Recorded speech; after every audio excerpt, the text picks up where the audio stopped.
Chapter number 89। एक शानदार साफ चमचमाते हुए रूम के अंदर डिवाइन बुक ऑफ ऑर्डिनेशन से बनाया हुआ खाना रखा है, जिसके अंदर एक फोर्ट्रेस बर्गर भी है। और अपने सामने इतना स्वादिष्ट और शानदार खाना देख के सामने लिटिल ब्लैक बहुत ही ज्यादा लार टपकाती जा रही है। उसे देख के लग रहा है कि वो अपने होश खो बैठी है और बिल्कुल बड़बड़ाते हुए कहने लगती है कि मैंने तो कभी सोचा भी नहीं था कि ये डिवाइन ऑर्डिनेशन बुक हर तरह का डिलीशियस खाना बना सकती है। ये तो सच में अमेजिंग है। अब मैं शुरू कर रही हूँ। इतना कह के वो खाने के ऊपर टूट पड़ने ही वाली थी, पर तभी पीछे से आनुए एकदम गुंडी वाले अंदाज में आती और लात मार के दरवाजा खोलती और सीधा लिटिल ब्लैक की तरफ घूरते हुए चिल्लाती है, बिग प्लम चलो मेरे साथ आओ, शैडो बॉस अपनी टीम के लिए रिक्रूटमेंट कर रहे हैं। आनुए को इतने धड़ल्ले से बेशर्मों की तरह अंदर घुसते हुए लिटिल ब्लैक काफी ज्यादा हैरान हो जाती है, पर आनुए ने तो लिटिल ब्लैक को कोई चॉइस ही नहीं दी थी। लिटिल ब्लैक कुछ सोच भी पाते उससे पहले ही आनुए इसकी कॉलर पकड़ते हुए खींच के ले जाने लगती है। ये देख के लिटिल ब्लैक चिल्लाने लग जाती है, वेट वेट, मैंने तो अभी अपना मेरे डिलीशियस खाना शुरू भी नहीं किया। ये देख के आनुए को और भी ज्यादा गुस्सा आ जाता है और वो लिटिल ब्लैक को खींचते हुए चिल्लाती है, खाना खाना खाना, हर समय कुछ काम धाम तो करना नहीं है, बस दिन भर खाना खाती रहती है। यहाँ हमेशा से शैडो बॉस ही हमारी मदद करते आ रहे हैं, ये पहली बार है जो उन्होंने किसी और से मदद मांगी हो। पर अपने स्वादिष्ट खाने को एक बार भी ना छुए सीधा काम पे निकल जाने से लिटिल ब्लैक का तो दिल ही टूट जाता है और उसके रोने के बावजूद आनियो उसे खींचते हुए लेके जाती है। सामने से वांगमिंग भी इसके साथ आया हुआ था। फिर हमारा सीन चेंज होता है और हमें ऐसे पर्सन को दिखाते हैं जिसने चारों तरफ लाशें बिछा रखी है, मरे हुए मॉन्स्टर्स की लाशों की लाइफ स्पैन नीचे पड़ी हुई है। अगले पल इस पर्सन के पास शैडो का मैसेज आता है, जहां शैडो इससे कहता है वापस चली जाओ डीमन सिटी के अंदर और वहां से गिल्ड टेलीपोर्टेशन का इस्तेमाल करके इविल स्पिरिट एकेडमी में पहुंचो। और हमें इस पर्सन को भी दिखाते हैं जिसका शरीर काफी ज्यादा पिंक एंड ब्राउनिश है, सफेद बाल और बीस्टली दांत। शैडो का ये मैसेज देख के मुस्कुराती है और सीधा आगे बढ़ते हुए शैडो को मैसेज करती है, ओके टीचर। और हमें पता चलता है ये कोई और नहीं, शैडो की इकलौती डिसाइपल घोस्ट स्पिरिट है, जो अब किसी सक्यूबस, डीमन या पता नहीं किस तरह की स्पीसीज में बन चुकी है। पर इसका घमंड और एटीट्यूड शैडो के ही जैसा है। इतने मेहनत से मॉन्स्टर्स को मारने के बाद ये नीचे पड़ी हुई लाइफ स्पैम की तरफ देखती भी नहीं। फिर हमारा सीन चेंज होता है डीमन सिटी रूइंस के अंदर इविल स्पिरिट एकेडमी नाम के हाइडआउट में। ये काफी बड़ी और मैग्निफिसेंट एकेडमी है। यहीं पर एक चीयरफुल और काफी क्यूट सी लगने वाली बच्ची फटाफट से आके उछलते कूदते दरवाजा खोलती है। यह है जांग याओ इन दी विच। इसकी ड्रेस को देखते हुए किसी मैजिशियन या पेंटर की जैसी लग रही है। ये मुस्कुराते हुए आगे बढ़ती है और शैडो के सामने आते हुए कहती है, बॉस क्या आप मुझे ढूंढ रहे थे? जो सुन के क्विंगफेंग इसकी तरफ एक झलक देखता है और अनकॉन्शियसली कहता है, वेल अब से कुछ दिनों के बाद इस बॉस को तुम्हारी स्किल्स की जरूरत होगी। पर जब वो एक झलक इस स्विच की तरफ देखता है तो वो काफी ज्यादा कंफ्यूज हो जाता है। वो घूर घूर के इसकी तरफ देखने लगता है, उसकी आंखें फटी की फटी रह जाती हैं और वो इसकी तरफ देखते हुए चिल्लाता है, हाँ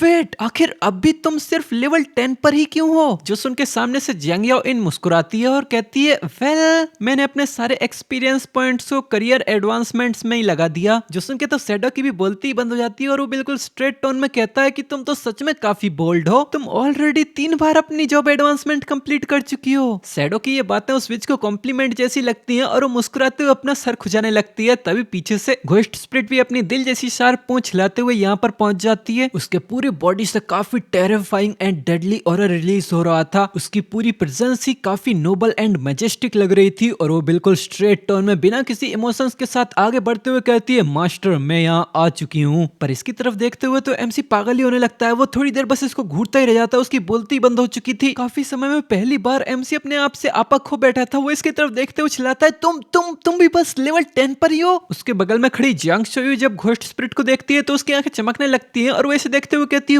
वाह सो ब्यूटीफुल। पर शैडो तो इसे इग्नोर करते हुए घोस्ट स्पिरिट पे चिल्लाता है, तुमने भी अपनी जॉब एडवांसमेंट को 3 बार कंप्लीट कर लिया है। पर शैडो का ये रिएक्शन घोस्ट स्पिरिट को समझ में नहीं आता। उसके पूरी शकल में क्वेश्चन मार्क भर चुके थे और वो थोड़ा हिचकिचाते हुए कहती है, टीचर आपने जो बोला था मुझे वो हमेशा से याद है। आप ही ने तो कहा था कि करियर एडवांसमेंट सबसे ज्यादा इंपॉर्टेंट है, तो इसीलिए। पर इसको इतना स्लो बोलता देख के एमसी तुरंत इसकी बात काटता है और सामने एक पोर्टल की तरफ आगे बढ़ते हुए कहता है, तुम लड़कियों ने मुझे परेशान कर रखा है। भले ही जॉब एडवांसमेंट काफी ज्यादा इंपॉर्टेंट होती है, पर लेवल के मामले में तुम बाकियों से ज्यादा पीछे तो नहीं छूटे रह सकते ना। चलो अब मेरे पीछे आओ, मैं अगले कुछ दिनों के लिए तुम्हें दोबारा लेवल अप कराने के लिए मदद करता हूँ। ये सुन के तो उसके पीछे चल रही जियांग शाओयू काफी ज्यादा खुश हो जाती है। उछलते कूदते याहू याहू करते हुए चिल्लाने लगती है। पीछे से घोस्ट स्पिरिट भी एक्साइटेड होते हुए चिल्लाती है, वाह मैं दोबारा से मास्टर की अमेजिंग पावर को विटनेस करने वाली हूँ। मैं डेफिनेटली पूरे मेहनत और लगन से काम करूंगी। वो लगता है शैडो के आसपास वाली लड़कियों की पर्सनैलिटी कुछ ज्यादा ही जॉयफुल होती जा रही है। फिर एमसी इन लोगों को लेवल अप कराने ले जाता है और ऐसे ही दिन गुजरते जाते हैं और अब हमें 3 दिनों के बाद का सीन दिखाते हैं। शंघाई सिटी रुइंस के बाहर एक वाइल्ड वोल्केनो के पास आन्यू उसी डायमंड ग्रेड के बॉस की तलाश करते हुए वांगमिंग और लिटिल ब्लैक के साथ यहाँ पहुंच चुकी है। वांगमिंग तो बिल्कुल सीरियस अंदाज में फाइट के लिए तैयार है, पर पीछे लिटिल ब्लैक मेरी टूना फोर्ट्रेस, मेरा यूनिवर्स का पुआ करते हुए रोती जा रही है। और जिन लोगों को नहीं पता, ये खाने के डिशेस के नाम है। आन्यू आसपास देखते हुए कहती है, क्या वो बॉस यहीं पर है? यहाँ पर जो कोऑर्डिनेट्स लिखे हैं वो तो इसी जगह के हैं। पर जब वो सामने देखती है तो पूरी तरह से शॉक हो जाती है। उसको काफी जोर का झटका लगता है। उसकी पूरी बॉडी वहीं पर ही फ्रीज हो चुकी थी। उसका मुंह खुला का खुला ही रह जाता है, आंखें फटी की फटी रह जाती हैं। वो सामने घूरी रही थी और हमें सामने दिखाते हैं काफी सारे लोगों के झुंड यहाँ पर आ चुके थे, जिन्हें देख के आन्यू चिल्लाती है, वाओ इतने सारे लोग। आन्यू और उसकी पूरी टीम इस समय एक बड़ी सी पहाड़ी पर खड़े होकर नीचे इन लोगों को देख रही थी। आन्यू कहती है कि ये सभी लोग ये इतने जाने पहचाने क्यों लग रहे हैं। वो भीड़ में कुछ लोगों को पहचान लेती है। एक हैंडसम स्वॉर्डमैन की तरफ देखते हुए कहती है कि ये तो सेफ्टी फर्स्ट है, परफेक्ट डॉज स्वॉर्डमैन। शैडो के अलावा यही इकलौता पर्सन है जो बॉसेस को अकेले के दम पे मार सकता है। फिर उसकी नजर चेन वुमिंग की तरफ जाती है। ये देख के वो भी चीख उठती है, ये मार्शल ब्रिलियंस से चमकता हुआ बंदा शंघाई सिटी का टायरेंट और नाइट टेम्पलर्स गिल्ड का गिल्ड लीडर है। फिर उसकी नजर एक खूबसूरत सी दिखने वाली मैजिशियन वुमन की तरफ जाती है। वो इसके बारे में बताती है कि ये तो ग्रे रोज है, ये हमारी कंट्री की नंबर 1 मेज है। हर पर्सन को इंट्रोड्यूस करते करते आन्यू एक्साइटमेंट से भर जा रही थी। वांगमिंग भी यहाँ खड़े लोगों को जानता था। वो भी हिचकिचाते हुए कहता है कि यहाँ तो milky white snowflakes, turkey flavoured rice crackers, sister van the gatekeeper, little dream face और सुयुए और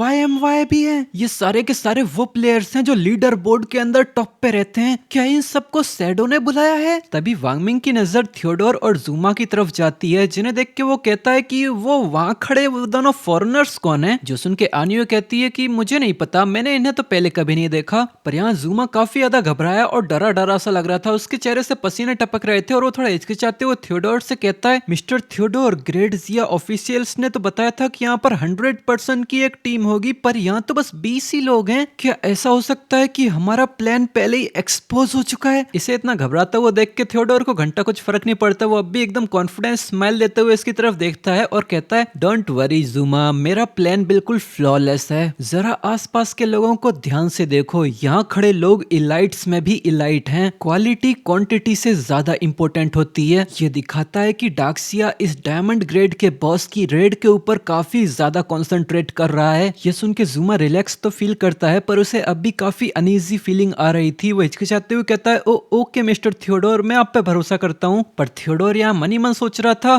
पर एक्चुअली मैं ऑलरेडी ओमन ऑफ द स्टार गॉड का इस्तेमाल करके फ्यूचर को डिवाइन कर चुका हूँ। ये डिविनेशन सीधा सीधा तो रिजल्ट नहीं बताती, पर कुछ तो पोइट्री करते हुए हिंट तो दे ही देती है। जैसे यहाँ पर डिविनेशन में बताया गया था कि जैसा उम्मीद थी वैसे ही फ्लावर्स खिलते हैं, उन बेचारे लोगों को नाइटमेयर्स में खींच ले जाते हैं। तुम ही एक लौते लकी पर्सन हो। आसमान में एक इनविजिबल रास्ता है जो तुम्हें अपने लंबे खोए हुए होम टाउन में वापस ले जाएगा। ये पढ़ के थियोडोर काफी ज्यादा डेडली स्माइल देता है। फिर सामने देखते हुए बताता है, मेरी डिविनेशन मुझे बता रही है कि मेरा प्लान पूरी तरह से सक्सेसफुल होने वाला है। यहाँ सभी लोग नाइटमेयर्स की वजह से मारे जाएंगे। इस खेल को मैं ही जीत के प्लान को बोर्ड करूंगा और वापस अपने होम टाउन में रिटर्न कर जाऊंगा। हाँ, पर जूमा, टोनी, मीजिंग, चुकुनसेंग शायद इतने ज्यादा लकी नहीं होने वाले हैं। इसके इतना सोचने भर के तुरंत बाद काफी जोरदार हवा का झोंका चलता है। यहाँ खड़े सभी के सभी लोग हवा के झोंके की वजह से उधर पुथल होने लगते हैं। कुछ कमजोर लोग तो हवा में ही उड़ जाते हैं। ये देख के वो सभी लोग काफी ज्यादा हैरान थे। एक बंदा तो बिल्कुल जमीन से चिपक गया था और वो चिल्लाता है, हाँ आखिर ये सब क्या है? तभी एकदम से हमें दिखाते हैं सभी लोगों के सामने ऊपर एकदम से ओसाइरिस पे सवार शैडो आ चुका है। ओसाइरिस के अचानक से इनके सर पे रुकने की वजह से इतना जोर का हवा का प्रेशर निकला कि कोई भी सही सलामत ठीक से खड़ा भी नहीं रह पाया था। नीचे खड़े लोग जैसे तैसे करके खुद को संभालते हैं और जब उनकी नजर ऊपर की तरफ जाती है तो वहां एक ड्रैगन को देख के सबकी फटके 64 हो जाती है। एक चिल्लाता है, व्हाट, ये तो ड्रैगन। दूसरा चिल्लाता है, नहीं ये तो एक बोन ड्रैगन है, क्या ये वो डायमंड लेवल का बॉस है? तीसरा चिल्लाता है, अरे नहीं, जरा उस ड्रैगन के सर पे देखो। और जब सब लोगों की नजर उस ड्रैगन के सर पे जाती है तो वहां सबसे ऊपर शैडो पूरा घमंड और एटीट्यूड के साथ इन सबको नीची निगाह से देखते हुए बस घूर रहा था। सबके सब ये देख के शॉक हो जाते हैं। सब एकदम से चिल्लाने लग जाते हैं, व्हाट, शैडो, ये ड्रैगन तो शैडो का माउंट है। थियोडोर भी शैडो की पावर देख के हैरान था। जुमा की तो पहली फटके 64 हो रखी थी, अब उसकी हालत और भी बुरी हो जाती है। थियोडोर सोचता है, ओ तो ये है शैडो। यहाँ तो इस शैडो ने ऑलरेडी एक एपिक लेवल के माउंट को हासिल कर लिया है। इसकी डेवलपमेंट तो कुछ ज्यादा ही तेज है। फिर उसकी आंखों से किलिंग इंटेंट झलकने लगती है, उसका पूरा चेहरा गुस्से के मारे लाल होने लग जाता है और वो मनी मन चिल्लाता है, नहीं अब तू इससे ज्यादा और ग्रो नहीं कर सकता, आज तुझे यहीं मरना होगा। तभी अचानक शैडो ओसाइरिस के सर से छलांग लगा के सीधा थियोडोर के सामने ही कूद जाता है। ये देख के तो थियोडोर की भी फट की 64 हो जाती है। अब ज़ूम और थियोडोर दोनों ही पसीने में पानी पानी हो रखे थे। सामने शैडो फुल एक्शन जैक्सन में एटीट्यूड के साथ नीचे उतरता है, फिर एकदम से अपनी ठंडी पीली निगाहों के साथ सीधा थियोडोर की तरफ ही घूरने लगता है। उसकी तेज तर्रार निगाहें ऐसी लग रही थी जैसे थियोडोर की आत्मा में ही छेद करना चाहती हूँ। सामने शैडो का ये एटीट्यूड देख के ऑफिशियल टीम के मेंबर्स तुरंत शैडो के रास्ता छोड़ के उससे साइड हटने लगते हैं। सामने थियोडोर, वो तो शैडो का ये करते देख के थर-थर कांपने लग जाता है। उसकी पूरी शकल पे खौफ साफ साफ दिखाई दे रहा था। ये सीन देख के तो एक बार को उसे अपनी ही डिविनेशन पे डाउट होने लग गया था, पर शैडो रुकता नहीं, वो आगे बढ़ता जाता है और कहता है कि सभी लोग यहाँ आ चुके हैं। फिर वो ऐसे ही चलते चलते थियोडोर से भी आगे निकल जाता है। फिर वो पीछे मुड़ के बड़ी स्वैग में कहता है, थियोडोर चलो अब आगे रास्ता दिखाओ। ये सुन के तो थियोडोर पसीने में पानी पानी हो जाता है। वो घबराते हुए मनी मन सोचता है, हाँ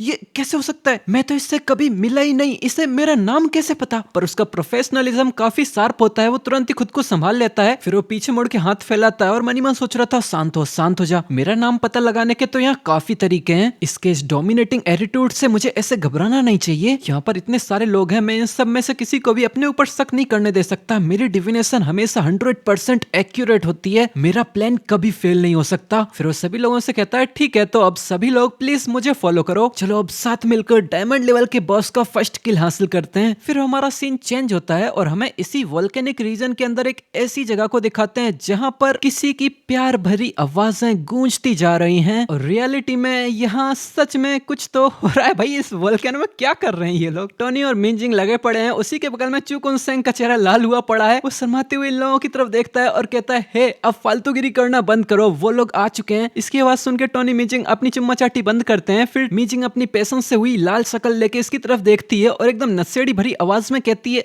इतने टाइम के बाद इन लोगों को भी अभी आना था, बस हमारा ही मजा खराब कर रहे हैं। टोनी भी प्लेजर में खोया हुआ बिल्कुल पैशनेट टोन में कहता है, इट्स ओके मिंजिंग, इस जॉब को खत्म करने के बाद हम सीधा एम कंट्री में जा सकते हैं, जब वो टाइम आएगा तब तो हम जितना चाहें उतना मजा कर सकते हैं। फिर हमारा सीन चेंज होकर क्वेंगफेंग की तरफ आता है। वो थियोडोर और ज़ूमा को फॉलो करते करते नाइटमेयर हेल्थ फ्लावर की गुफा के पास आ चुका है। थियोडोर इनको रास्ता दिखाते हुए सामने की तरफ इशारा करता है और कहता है, यहाँ पर है वो, और हमें किसी और की आवाज आती है, हे शांत रहना, वो अंदर आ रहे हैं। हमें पता चलता है ये टोनी, मिंजिंग और चुकुनसांग हैं। ये तीनों के तीनों बिल्कुल डेडली एक्सप्रेशंस के साथ सबको मारने की प्लानिंग कर रहे हैं। पीछे से मिंजिंग कहती है, रेडी, चलो अब अपना काम करते हैं। टोनी कहता है कि अब समय आ गया है सीसी का बदला लेने का। चुकुनसांग भी बिल्कुल डेडली एक्सप्रेशंस के साथ कहता है, डाई शैडो, मैं भी अपनी माय का बदला लूंगा। पर इसी सीन के साथ ये एपिसोड खत्म हो जाता है। वीडियो पसंद आया तो इसको जितना ज्यादा उसके उतना ज्यादा लाइक करना और ज्यादा से ज्यादा इसको हाइप करना, और कमेंट में बताओ कि तुम लोगों को ये वीडियो कैसा लग रहा है। इसका भी एक और चैप्टर बाकी है जो मैं कल अपलोड कर दूंगा। और वैसे मैंने एक और मानवा एक्सप्लेनेशन वाला चैनल ओपन किया है, वहां पर मैं इंग्लिश में मानवा रिकैप्स वगैरह डालूंगा, जाके एक बार चेकआउट करके देखो। अगर पसंद आए तो सब्सक्राइब भी कर लेना। ठीक है, तो हम मिलते हैं तुमसे इसके नेक्स्ट एपिसोड में जो मैं कल अपलोड कर दूंगा। तब तक के लिए इंतजार करो। Tata, bye bye.